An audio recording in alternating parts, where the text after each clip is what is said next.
Hey, what's going on, everybody? This is Cross.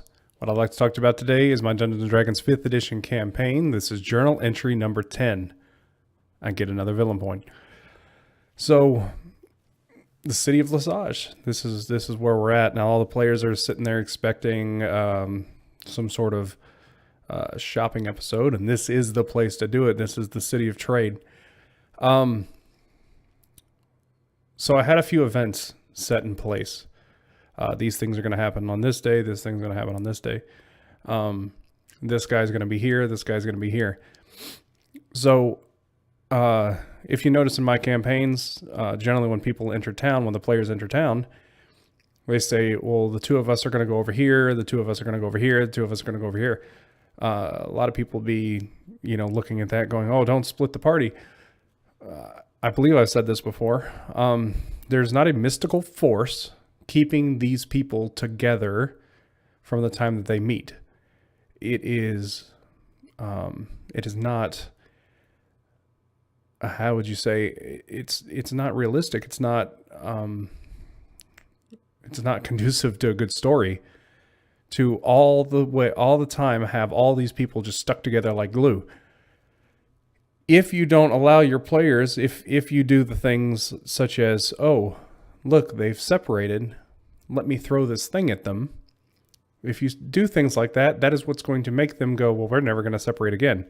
We're always stuck together. We have learned that the reality of this world is that we are mystically stuck together, and anytime we separate, something randomly bad happens. And we need to be together at all times to make sure that, we have our full fighting force here to deal with it. So what I've done is created a somewhat atmosphere of safety within these cities, which gives them the freedom to go do these different things. They can split up. Now, advantageously, what this does is allows a couple of characters to kind of have the spotlight for just a moment. In this case, it was a couple of characters, a single character. One of our players was missing. But it kind of lets them spread out, lets them do more in the period of a day if you're keeping track of time, which we are. And then they get to come together and share the stories that they want to share.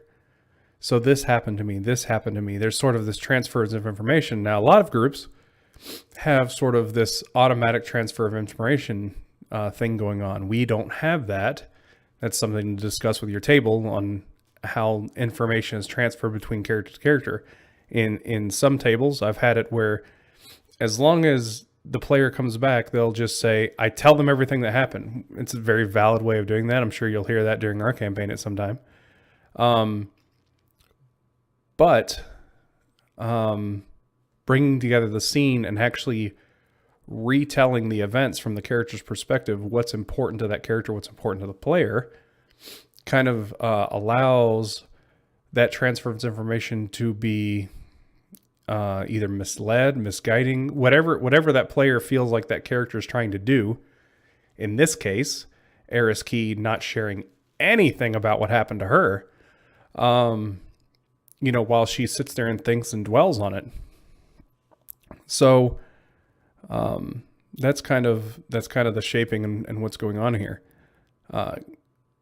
So the events of Lesage Landing, and again, I honestly I didn't expect Lesage to look over to Clara and do what she did. Okay. However, as I've said many times and will continue saying, planning as if the characters aren't there, in the moment, I realized that Lesage would look at Clara and say and do what she did. She would refer to her as an emissary. There's a very big reason for that, and it's because I kind of was developing in my head, how Lesage would view this particular character, another particular character. What does it take to trigger that from her is the big question. but I felt like Clara qualified. And so I did that scene for her, kind of ad-lib in the way that I do. But it made a lot of sense with this particular character. Now, I go into things knowing that none of my character stories are probably ever going to get told. However, they're not going to get told this time. They're not going to get told maybe this minute. There's a chance that eventually they will be told. And that's kind of the underlying secrets of what's going on in the background with your campaigns. Is understanding what is and what isn't appropriate to deliver to your characters. I believe it's in the DMG. They talk about building your cosmology, building your world, and there's a few questions. Are the gods, first off, are they existent? Do they exist? Is there one? Are there many? Second, I believe the second thing that was mentioned is, are they present? Do they walk among the mortals, or do they exist in this outer planar space?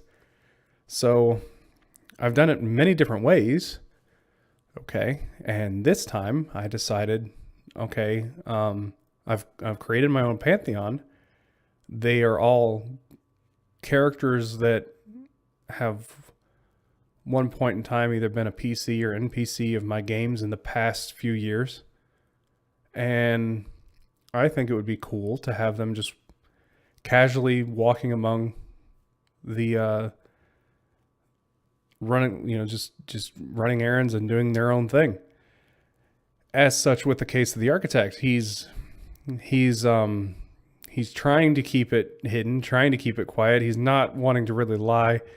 In the Tuesday campaign, he's very forthcoming about who he is. So in this scenario, he's trying to play it coy. I'm not anything special.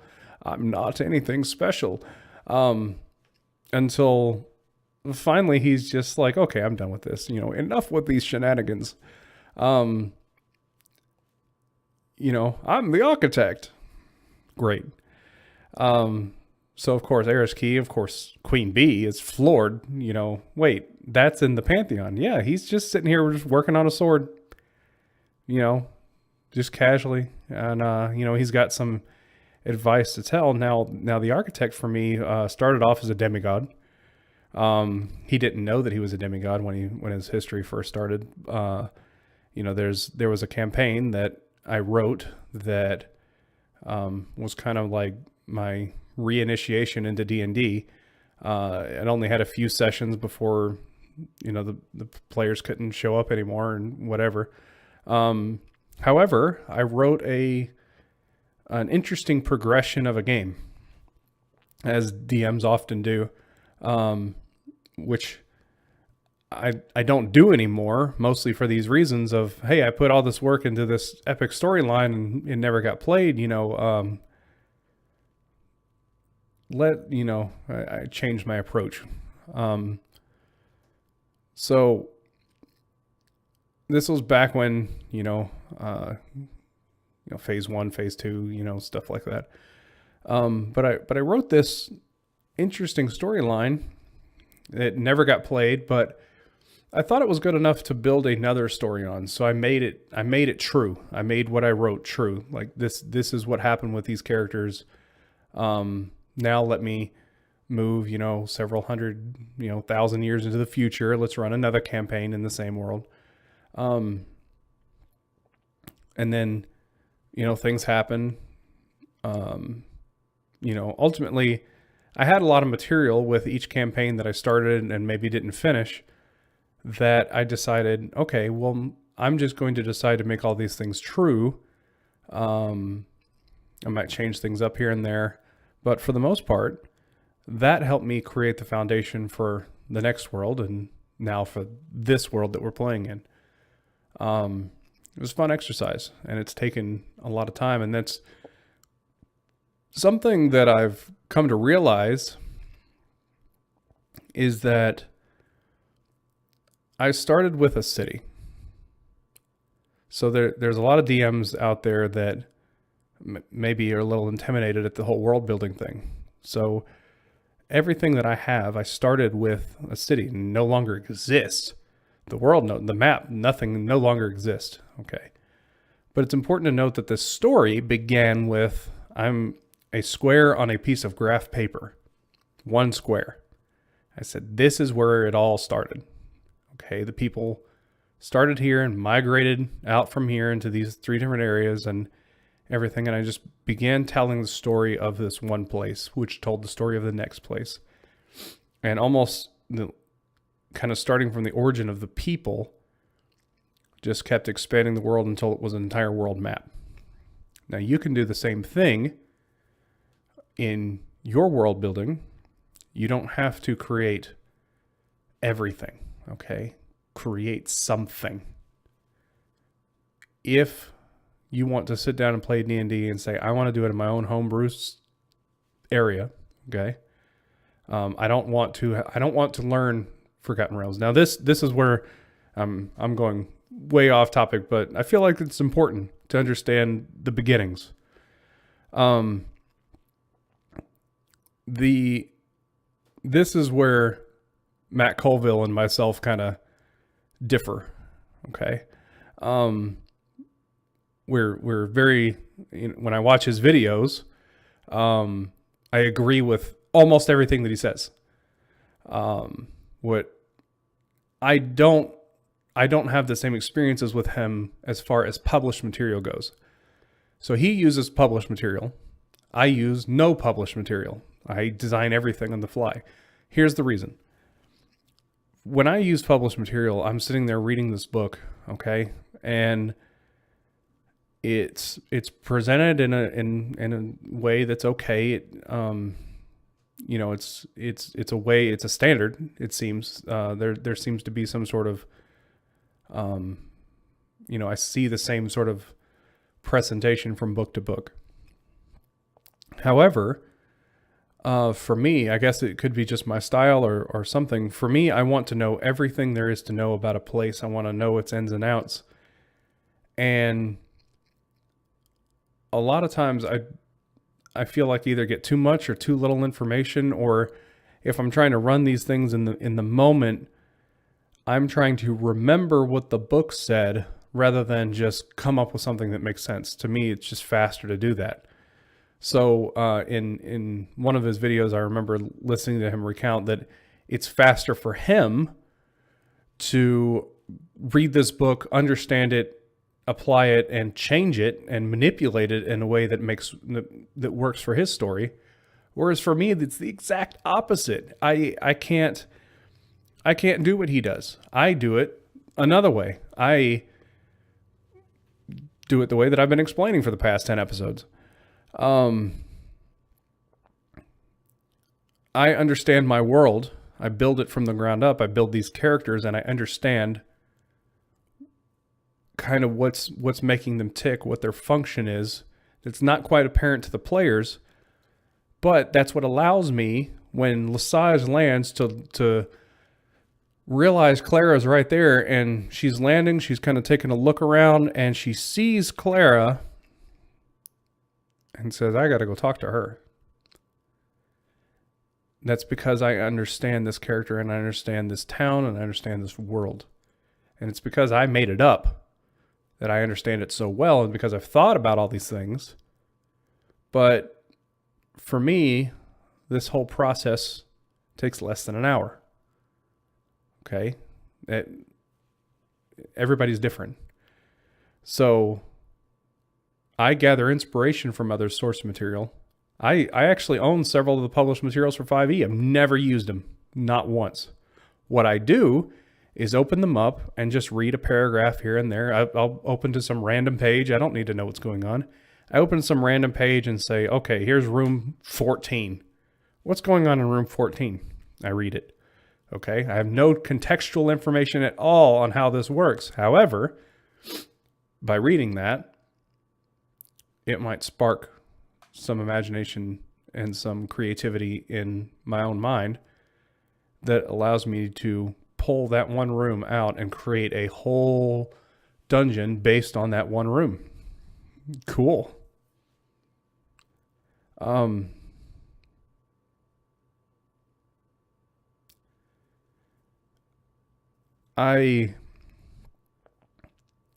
think it kind of boils down to what permissions you give yourself. Some people, the roadblock could be looking at homebrew and just seeing the white space. So, when you start a piece of art and you're on a white canvas, okay? To me, the books help guide you and help you understand what's kind of okay. Kind of gives the DM permission. Well, the book said that I could do this, right? It's not my fault. But at some point I feel like you've got a story to tell, and I think you just need to go ahead and tell it. And if looking at the books is intimidating to you, just forget about all that. Create a town, create a forest, create a place to go, and say, guys, we're going to sit down and we're going to run this little adventure. Now there's some things to understand. Okay. Running a campaign, and people are not going to agree with this. I know. Running a campaign for me is easier than running a one shot. It just is. One shots to me are stressful. A story has to be started and concluded in the span of about 4 hours. Okay. That's actually, I'm fairly experienced, and it's not the easiest thing in the world to do. To give players enough time to RP, to give, I write little timestamps, and I say, I need to be here by this time. So if the game's starting at 6, I need to be here at 7. Like, they need to be here by 7. They need to be here by 7:30. They need to be here by 8:30. If it's combat, I need combat to be done. I give myself about an hour for combat. Just blanket. And then as the one shot's kind of going on, I'm constantly looking at that timetable saying, okay, it's 8. And it says at 8 o'clock, I'm supposed to be at this scene, but I'm not there yet, And so I either need to cut a scene from the story, or I need to kind of, move things along. You've got to kind of cut people off sometimes. But some players will just sit there and just RP all day, which is fine. But, we also want to conclude the game in the one sitting. Campaigns, there's a lot of start and stop points. Ultimately, the story can be told next week. It can be told next week. You can constantly interrupt them with things to do, and sidetrack the players a little bit with these things off the road and stuff like that. That's just things you can't do in a one shot. You can't distract a player from stopping, from finishing the game, because otherwise it'll be time for everybody to go, and you still got an hour left of content to do. So ultimately, that's kind of